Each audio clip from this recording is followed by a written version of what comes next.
Okay, so here we go again. This is the second part of the general information on body, mind, and medicine as an introduction to the subject. I'll just get my PowerPoint up and running, and there we go. Um, so, what's it all about? What's it all about? Here's a little bit of a primer about some of the aspects of the subject. I'd like to draw your attention in particular to the mission statement that you can find in the handbook. Now, I put Hippocrates here to speak our mission statement to us. Why? Well, Hippocrates is generally regarded as the founder of modern Western biomedicine. You can see that he lived during the days of ancient Greece, classical Greece, 460 to 370 BC or BCE, depending upon how you like to express it. He left behind a huge corpus of work, so much so that people aren't even sure that it's all by him. It's known as the Hippocratic Corpus. But as we'll see, he was very important in terms of the way that he reconfigured our ideas about health and disease. In particular, he was one of the first people to suggest that disease wasn't a plague brought down by the gods, but usually had some form of natural causation. So he's probably a very apt person to speak the opening words of body, mind, and medicine. So what have you got to say, Hippocrates? What have you got to say about this subject? Body, mind, and medicine will be a dialogue between the past and the present. The cast is the patient, the practitioner, the scientist, and the historian. And believe me, there won't be too much of this PowerPoint karaoke going on, but I thought I'd get a bit theatrical here.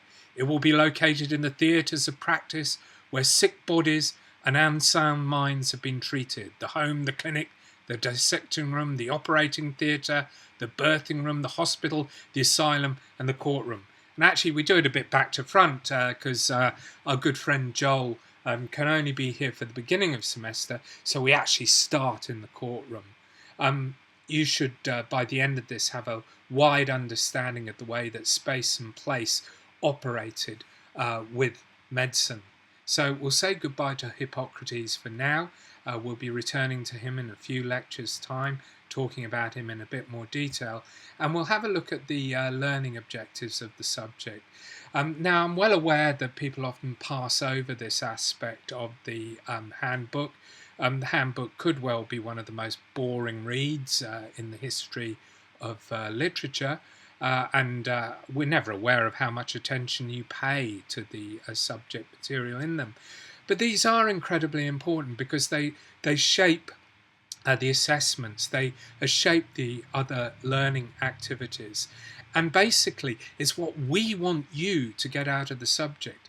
And if you don't go quite a long way or all the way to meeting these objectives, then we've failed.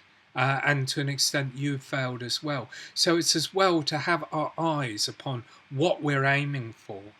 Now, upon successful completion of this subject, what I really want you to know about here as you cast your eye across that first bullet point is this idea of ways of knowing the body and mind in sickness and health. And we'll see that there's many different ways of knowing the body and mind in sickness and health. Many different ways depending upon the culture that you operate in, thinking back to that issue of diversity I was talking about in the last presentation, to the different disciplinary ways of looking at it. We can even think of the cultural differences or the different ways of knowing between, say, complementary and alternative medicine, CAM as we call it, and orthodox biomedicine.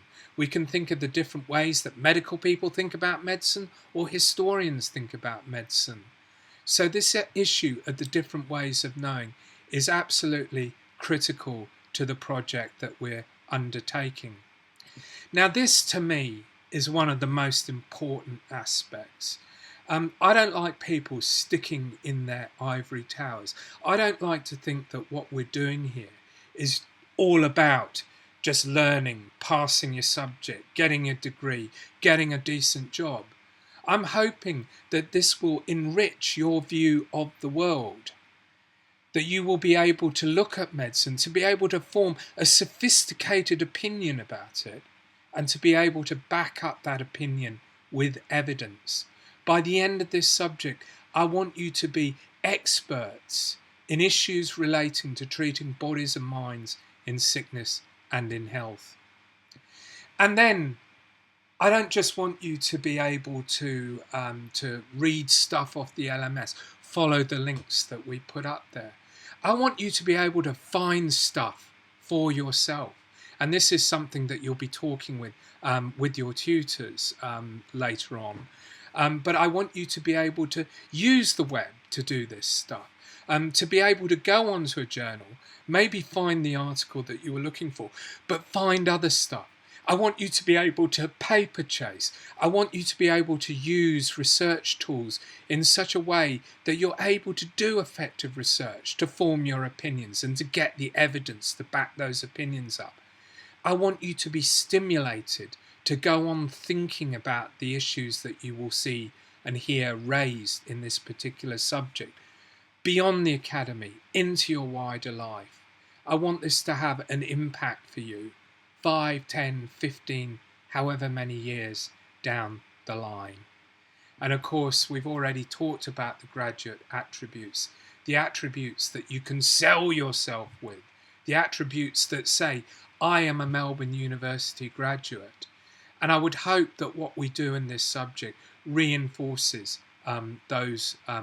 reinforces the university's graduate attributes. Now, the other incredibly boring area of the handbook is this section called generic skills. These are skills that are often regarded as transferable. These are skills that directly relate to the university's graduate attributes. These are skills that go way beyond the content of the subject. These are also things that you can put on your CV. Critical thinking, ability to synthesize ideas, collaborative learning and teamwork, using IT to do research, using the library, and overall developing both written, verbal communication skills. We should not underestimate generic skills in any of the subjects that we take, and we certainly do not underestimate it in presenting learning activities to you. So I want you to think about the generic skills that you'll be getting out of this. And as you move forward through the university, through the pathways, maybe into further study in medicine or law, or taking on an MA or an MSc, or into the first jobs that you have after uni, we hope that these skills feed into all of those and help you with them. Now, of course, you'll want to know about the assessments, and I've kind of I've streamlined the assessments this time out. There's only 3 particular assessments.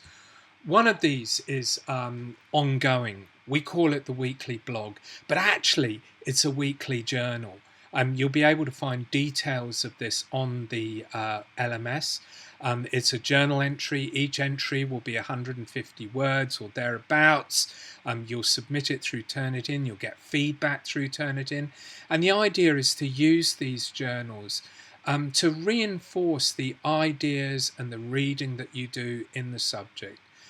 Again, we'll have a more detailed look at those when I do an instructional how-to on the LMS site. So they're not blogs because basically only you and your tutor will be reading them. They're weekly journal entries as an ongoing assessment, and I would regard them as a very important part of the subject. Then there is the tutorial collaboration.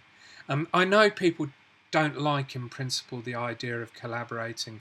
I know that the notion of teamwork really concerns people because if you've got one member of the team who does too much or too little, they're probably not rewarded in an appropriate way for the amount of effort that they put in. There are a couple of ways of looking at this. That's life. This is what's going to happen in the workplace.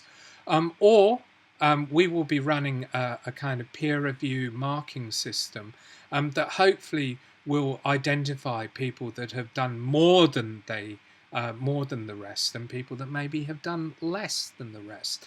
Now, the idea of the collaboration ties in very strongly with the generic skills that I was talking about.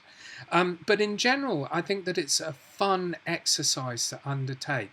We'll look in more detail at it further down the line, but we choose particular scandals, and you'll be assigned a scandal with 4 or 5 other people to research and to develop a wiki-style entry. Generally, we found this exercise to be very successful. People have enjoyed doing it. You learn a lot through doing it. But it is worth pointing out here that it's quite a low stakes one. It's only 20%. It's not the most important in terms of the overall grade. But for me, it's actually the heart and soul of what this subject is about. More of that later. And then there's the critical reviews essay. There's one of my first typos. There was probably 1 or 2 before then. The review essay, where you'll be choosing a particular artifact, a work of fiction, a film, a documentary.